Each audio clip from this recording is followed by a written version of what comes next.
कन्हैया कुमार की उम्मीदवारी आने के बाद मनोज तिवारी का चुनाव आसान हो गया है। कन्हैया कुमार की देश में क्या इमेज है मुझे मालूम नहीं, पर ये जेएनयू में जिस प्रकार का उनका बर्ताव रहा है, व्यवहार रहा है, और उन्होंने जिस प्रकार के नारे दिए और टुकड़े टुकड़े गैंग का उन्होंने प्रतिनिधित्व किया, ऐसे लोगों को दिल्ली की जनता पसंद नहीं करती। 14 के चुनाव में भी सातों की सातों सीटें भारतीय जनता पार्टी के पास थी, 19 के चुनाव में भी थी, और मैं आपको कह सकता हूं, जहां तक दिल्ली का सवाल है, सातों की सातों सीटें थंपिंग मेजॉरिटी से भारतीय जनता पार्टी जीतने जा रही है।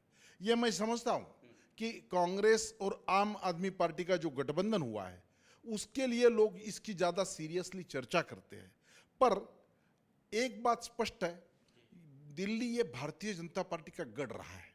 ये दोनों पार्टियां आज जो इकट्ठा आई है, इसमें ना कार्यपद्धति एक है, ना सिद्धांत एक है, ना नेतृत्व एक है।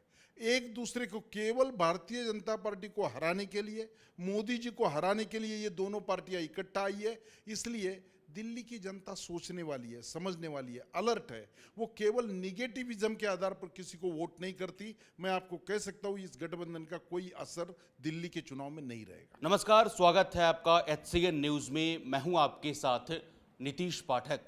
लोकसभा चुनाव 2024 के 5वें चरण का मतदान संपन्न हो चुका है। 2 चरणों के मतदान शेष है, 6ठे और 7वें। एक तरफ एनडीए गठबंधन है तो दूसरी तरफ INDIA गठबंधन है।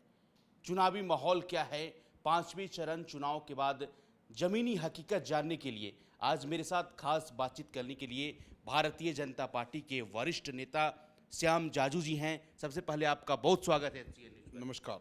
मेरा पहला सवाल है सर, आप जनता के बीच में जा रहे हैं, धुआंधार प्रचार प्रसार कर रहे हैं, कैसा रिस्पॉन्स मिल रहा है? 5 चरण की वोटिंग समाप्त हो चुका है। भारत ये सबसे बड़ा लोकतांत्रिक देश है, पॉपुलेशन वाइज और जियोग्राफिकली। इस बार जो देश में चुनाव हो रहा है, इसकी एक नई रौनक और नया उत्साह मैं लोगों में देख रहा हूँ। 5 चरणों की वोटिंग हो गया है कल तक, अभी आने वाले दिनों में 2 चरणों का होना है। 4 जून को सब क्लियर हो जाएगा, दूध का दूध पानी का पानी, ये सब चुनाव की सरगर्मी खत्म हो जाएगी। जहाँ तक इस चुनाव का सवाल है, मैं देख रहा हूँ देश में सर्वाधिक लोकप्रिय नेता नरेंद्र मोदी जी और उनको मानने वाला उनका फॉलोअर, उनके कारण, उनके स्कीमों के कारण जिनको लाभ मिला है, ऐसी जनता और पार्टी का केडर, इन सबका एक जो उत्साह है, जो एक रफ्तार मैं देख रहा हूं, वो सब वन साइडेड चुनाव मुझे दिख रहा है। और पूरे देश में कोई भी राज्य इसके लिए अपवाद नहीं है, पूरे देश में एक तरफा माहौल है और नरेंद्र मोदी जी निश्चित रूप से जीत रहे, इस प्रकार का सभी माहौल है। राजधानी दिल्ली में सर 6ठे चरण में मतदान है। 25 मई को यहाँ वोटिंग किया जाएगा। यहाँ पर आम आदमी पार्टी और कांग्रेस का गठबंधन है। क्या फाइट दिख रहा है सातों सीट पर? इसके पहले 2 चुनाव में, 14 के चुनाव में भी सातों की सातों सीटें भारतीय जनता पार्टी के पास थी, 19 के चुनाव में भी थी, और मैं आपको कह सकता हूं, जहां तक दिल्ली का सवाल है, सातों की सातों सीटें थंपिंग मेजॉरिटी से भारतीय जनता पार्टी जीतने जा रही है। यह मैं समझता हूं कि कांग्रेस और आम आदमी पार्टी का जो गठबंधन हुआ है, उसके लिए लोग इसकी ज़्यादा सीरियसली चर्चा करते हैं, पर एक बात स्पष्ट है, दिल्ली ये भारतीय जनता पार्टी का गढ़ रहा है। ये दोनों पार्टियां आज जो इकट्ठा आई है, इसमें ना कार्यपद्धति एक है, ना सिद्धांत एक है, ना नेतृत्व एक है। एक दूसरे को केवल भारतीय जनता पार्टी को हराने के लिए, मोदी जी को हराने के लिए ये दोनों पार्टियां इकट्ठा आई है। इसलिए दिल्ली की जनता सोचने वाली है, समझने वाली है, अलर्ट है। वो केवल निगेटिविज्म के आधार पर किसी को वोट नहीं करती। मैं आपको कह सकता हूँ, इस गठबंधन का कोई असर दिल्ली के चुनाव में नहीं रहेगा। लेकिन जब से सर अरविंद केजरीवाल अंतरिम जमानत पर बाहर निकले हैं, धुआंधार प्रचार प्रसार कर रहे हैं और मोदी सरकार पर लगातार हमलावर हैं, कह रहे हैं कि देश में तानाशाही का माहौल है, तानाशाह को खत्म करना है, और सातों के साथ सीटों पर दिल्ली में दावा कर रहे हैं। जेल में जाने के पहले केजरीवाल और जेल से पैरोल पर आए हुए केजरीवाल, ये दोनों प्रतिमाओं में, दोनों आइडेंटिटी में बहुत बड़ा अंतर है। इस बार जो जेल से बाहर आए हुए केजरीवाल है, वो शीश महल में रहने वाले, यहाँ शराब कांड का घोटाला करने वाले और दिल्ली के विकास के पास अन्याय करने वाले, इस प्रकार का केजरीवाल का चेहरा आज वो जनता में लेकर आए हैं। उनकी वो इमेज पहले वाली रही नहीं है। इसलिए मुझे कुछ फर्क नहीं पड़ता। और केजरीवाल जी बाहर आने के बाद इस देश में पहली बार कोई मुख्यमंत्री के निवास पर अपने ही कार्यकर्ता, अपने पार्टी की सांसद और महिला कमीशन की अध्यक्ष, जिनको आपने 2 टर्म बनाया, ऐसे महिला का जिस प्रकार का अपमान हुआ है, व्यभिचार हुआ है और उसने पुलिस केस दर्ज की है, इसकी पूरे दिल्ली की जनता के मन में रोष है। ये पहली बार कोई मुख्यमंत्री निवास पर इस प्रकार की घटना हुई है। और केजरीवाल जी जो घटना करने वाले जो अभियुक्त है उनको साथ में लेकर घूम रहे, इसका मतलब उनके सहमति से इस प्रकार का काम हुआ है। दिल्ली की जनता ऐसी बातें पसंद नहीं करती। सर, 5 चरणों में 428 सीटों पर मतदान हुआ। भारतीय जनता पार्टी, मोदी जी लगातार करते हैं 400 पार का नारा हर चुनावी रैली में आपको, तो क्या लग रहा है 400 पार का नारा अभी भी है या खत्म हो चुका, समाप्त हो चुका है? 14 के चुनाव में भारतीय जनता पार्टी को प्योर 282 सीटें मिली थी। एनडीए गठबंधन की इससे ज़्यादा थी। 19 के चुनाव में 303 सीटें भारतीय जनता पार्टी की थी।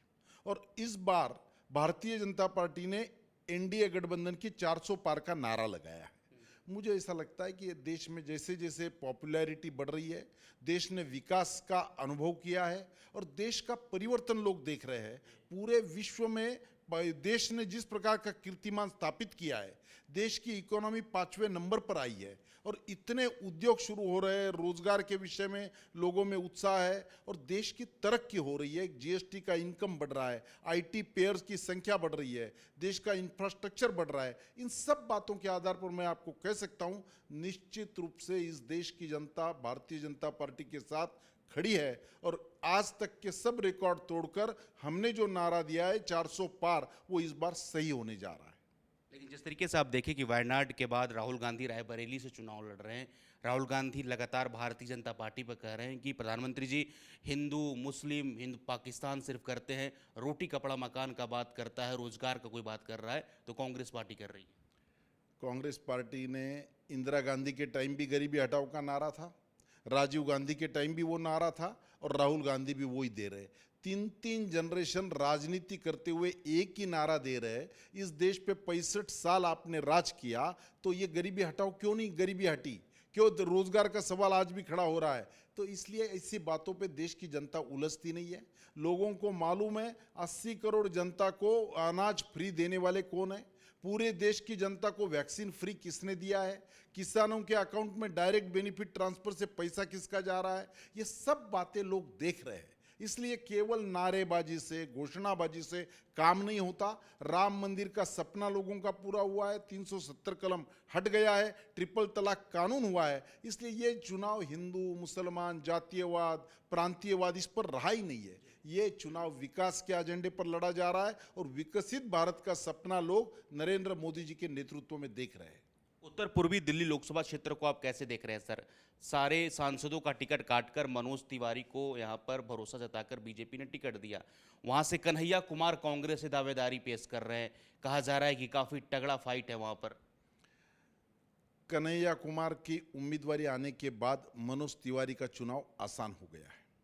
कन्हैया कुमार की देश में क्या इमेज है मुझे मालूम नहीं, पर ये जेएनयू में जिस प्रकार का उनका बर्ताव रहा है, व्यवहार रहा है और उन्होंने जिस प्रकार के नारे दिए और टुकड़े टुकड़े गैंग का उन्होंने प्रतिनिधित्व किया, ऐसे लोगों को दिल्ली की जनता पसंद नहीं करती।